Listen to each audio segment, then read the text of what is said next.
لا حول ولا قوة إلا بالله العلي العظيم أعوذ بالله من الشيطان الرجيم بسم الله الرحمن الرحيم الحمد لله رب العالمين والصلاة والسلام على أشرف الأنبياء والمرسلين سيدنا ونبينا وشفيع ذنوبنا وطبيب نفوسنا مولانا مولا الكونين إمام المشرقين والمغربين جد الحسن والحسين حبيب إله العالمين أبي القاسم محمد وعلى بيته الطيبين الطاهرين المعصومين المظلومين المنتخبين المنتجبين أما بعد فقد قال الله تبارك وتعالى في القرآن الكريم وهو أصدق القائلين وقوله الحق بسم الله الرحمن الرحيم يا أيها الذين آمنوا كتب عليكم الصيام كما كتب على الذين من قبلكم لعلكم تتقون. محترم سامعین اکرام و ناظرین اکرام، اللہ کا لاکھ لاکھ شکر ہے کہ رمضان مبارک کا ایک عشرہ مکمل ہوا۔ خداوند عالم کی بارگاہ میں دعا کرتا ہوں کہ پہلے عشرے کی طرح ہم لوگوں کے دوسرے اور تیسرے یعنی پورے رمضان مبارک کی تمام دعاؤں کو اور روزوں کو اور نمازوں کو اللہ قبول فرمائے۔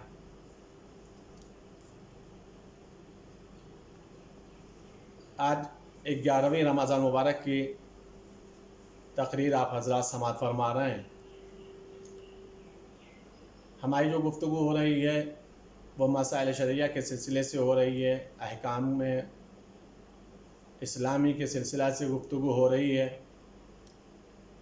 اور ایک دو باتیں ایسی ہوتی ہیں کہ جس کا تعلق اصلاح نفس کے سلسلے سے ہوتا ہے، اس لیے کہ رمضان مبارک ایک ایسا مہینہ ہے، مبارک مہینہ ہے کہ جو بہترین مہینہ ہے تزکیہ نفس کے لیے، طہارت نفس کے لیے، اپنے قلب پر لگے ہوئے زنگ کو ختم کر کے اس کو نورانی بنانے کا بہترین مہینہ ماہ مبارک رمضان ہے۔ اسی لیے ایک دو باتیں ایسی عرض کرتا ہوں تاکہ ہماری بھی اصلاح نفس ہو اور ہمارے سامعین کو بھی اگر اصلاح نفس کرنا ہو تو یہ واقعات اور وہ نصیحتیں اس میں ان کی تائید اور ان کی مدد فرمائیں۔ مسائل شرعیہ میں ہماری گفتگو ہو رہی تھی روزے کو باطل کرنے کے سلسلے سے، بہت سارے مسائل عرض کیے جن سے روزہ باطل ہوتا ہے۔ انہی چیزوں میں سے ایک شے کا نام ہے کہ اگر روزہ دار حالت روزہ میں سیال چیز سے انیما لیتا ہے، چاہے وہ مجبوری کی ہی بنیاد پر کیوں نہ لے، پھر بھی اس کا روزہ باطل ہو جائے گا۔ اس کے علاوہ بھی چند دوسرے مسائل ہیں جن کا تعلق خواتین کے سلسلے سے ہے، خصوصی طور پر ان مسائلوں کو میں نے یہاں پر عرض نہیں کیا ہے۔ جس کو ان مسائل کو معلوم کرنا ہوگا وہ ہم سے براہ راست رابطہ کر لے گا۔ آج ان چیزوں کا عرض کرنا ہے کہ جن چیزوں سے روزہ باطل نہیں بلکہ وہ چیزیں روزہ دار کے لیے مکروہ قرار دی گئی ہیں۔ ان سے روزہ باطل تو نہیں ہوتا لیکن کراہیت ہے ان چیزوں کو کرنے میں حالت روزہ میں۔ روزہ دار کو چاہیے کہ ان چیزوں سے اپنے آپ کو بچائے۔ علماء عرفان سے جب پوچھا جاتا تھا یا آج بھی جب پوچھا جاتا ہے کہ آپ لوگ عرفان کی اس بلندی پر کیسے پہنچے، آپ کا قلب اتنا روحانی اور نورانی کیسے ہوا، تو اکثر علماء عرفان ایک جملہ کہتے ہیں اپنے شاگردوں سے جواب میں کہ ہم لوگ واجب چھوڑتے نہیں، مستحب پر بہت زیادہ اصرار کرتے ہیں، اور ہم لوگ مکروہ عمل بھی انجام نہیں دیتے۔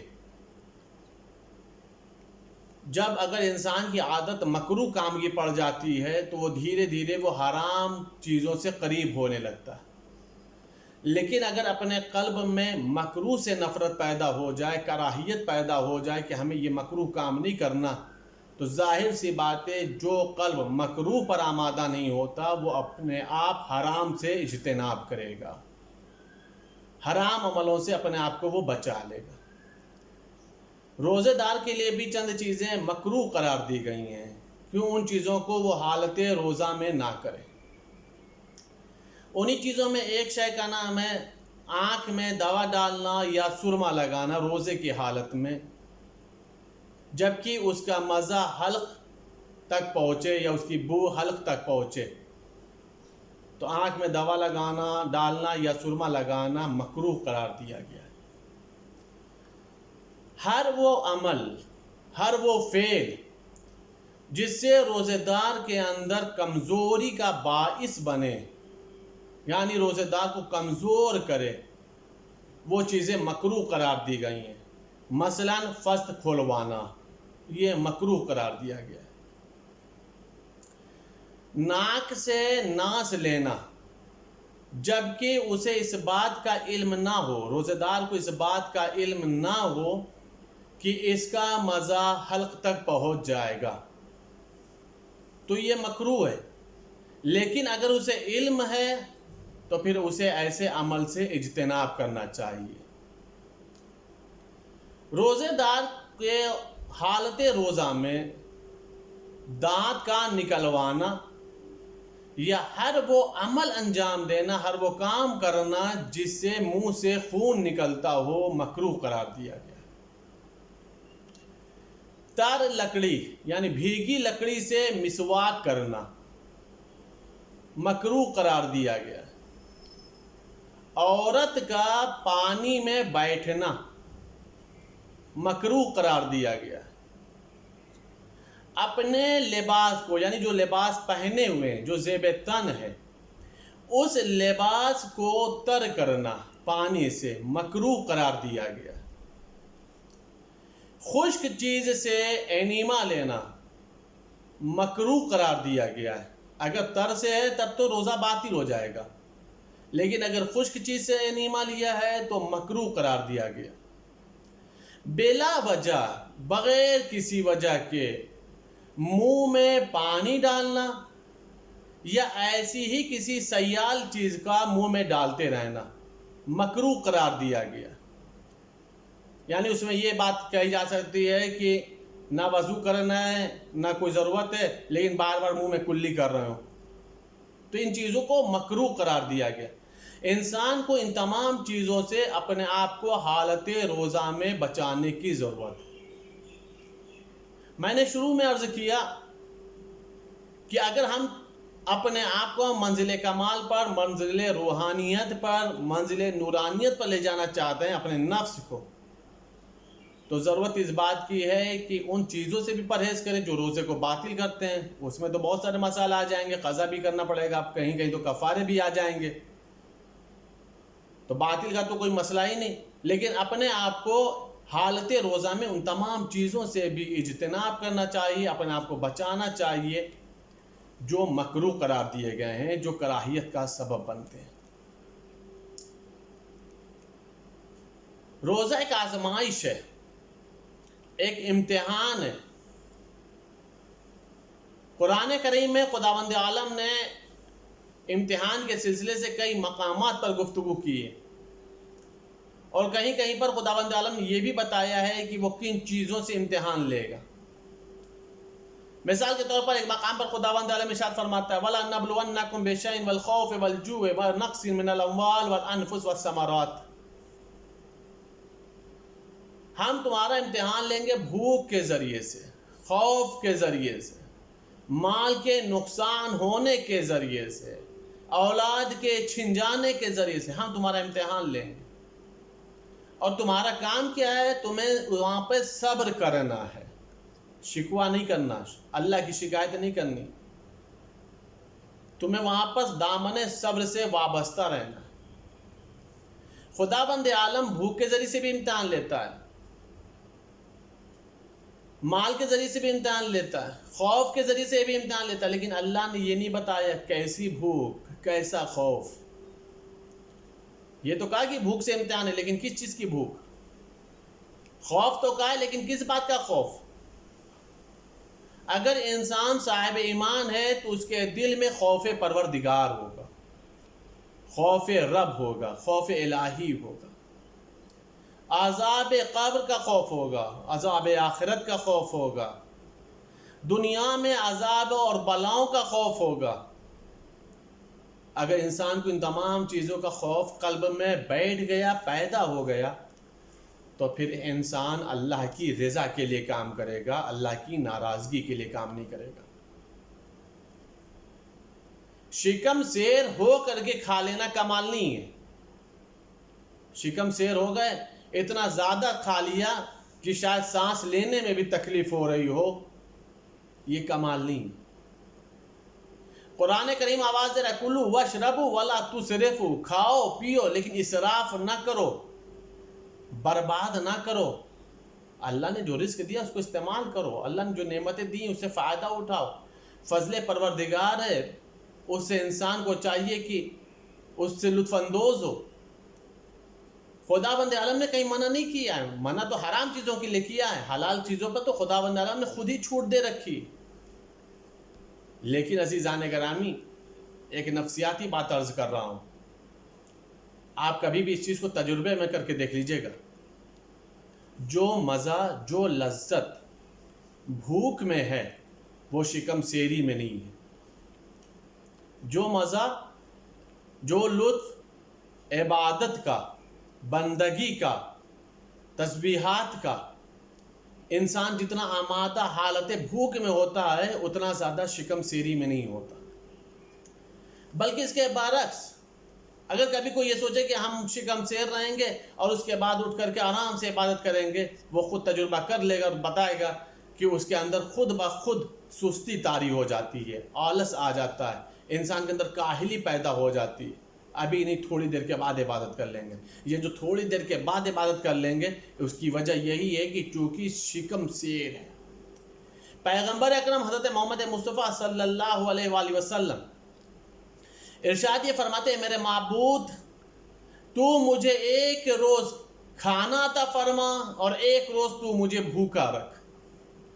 دیکھیے کیا انداز ہے دعا کا، اب دونوں میں فائدہ بھی پیغمبر بیان کر رہے ہیں، اور وہ جو دونوں فائدہ ہے ان دونوں فائدوں کا تعلق بندگی سے، عبادت سے۔ آواز قدرت آئی، میرے حبیب آپ ایسی دعا کیوں کر رہے ہیں؟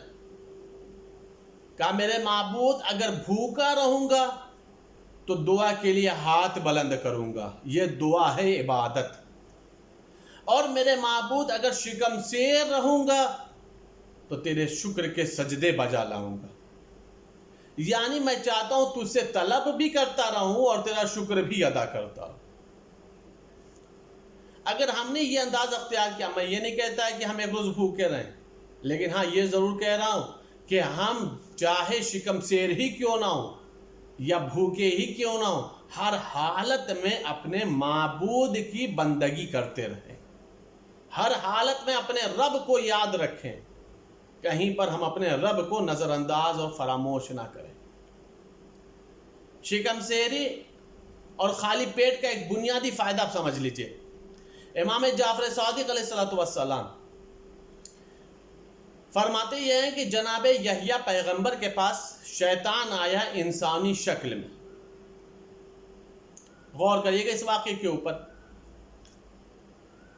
یحییٰ پیغمبر کے پاس شیطان آیا انسانی شکل میں اور اپنے آپ کو بہت ہی زیادہ مزین کیے ہوئے تھا، بہت ہی زیادہ سجائے ہوئے تھا، یعنی ایک ایسا چہرہ بنائے ہوئے تھا کہ کوئی نہ کوئی اس کی طرف رخ کر ہی لے گا۔ جناب یحییٰ چونکہ نبی تھے، معصوم تھے، پیغمبر خدا تھے، ان سے کوئی چیز پوشیدہ تو تھی نہیں، انہوں نے سامنے سے پوچھا تو ہمارے پاس کیوں آیا ہے، اور یہ جو تو اپنے آپ کو اتنا سجا کر کے لایا ہے یہ کیوں لایا ہے؟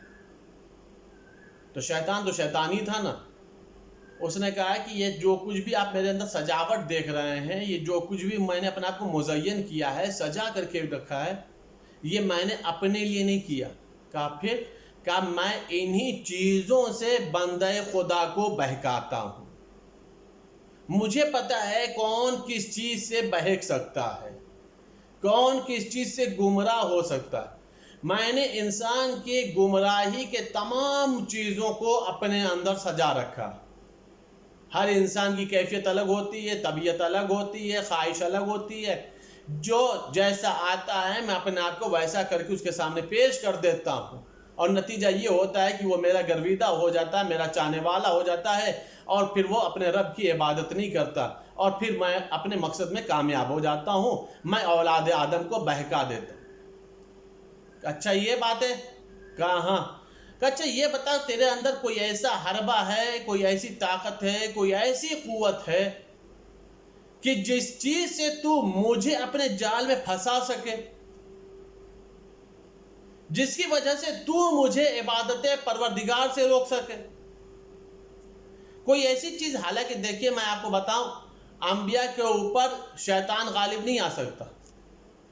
میں اب پوری بات سمجھ لیجئے گا، انبیاء کے اوپر شیطان غالب نہیں آتا۔ یہ جو سوال و جواب انبیاء کرام اور شیطانوں کے اکثر آپ کو کتابوں میں ملیں گے، وہ اپنے لیے نہیں ہے، وہ اولاد آدم کو سمجھانے کے لیے، اولاد آدم کو بتانے کے لیے۔ بہت سارے ایسے سوالات روایتوں میں ملتے ہیں کہ جسے سمجھ میں آتا ہے کہ کیا ضرورت تھی یہ پوچھنے کی؟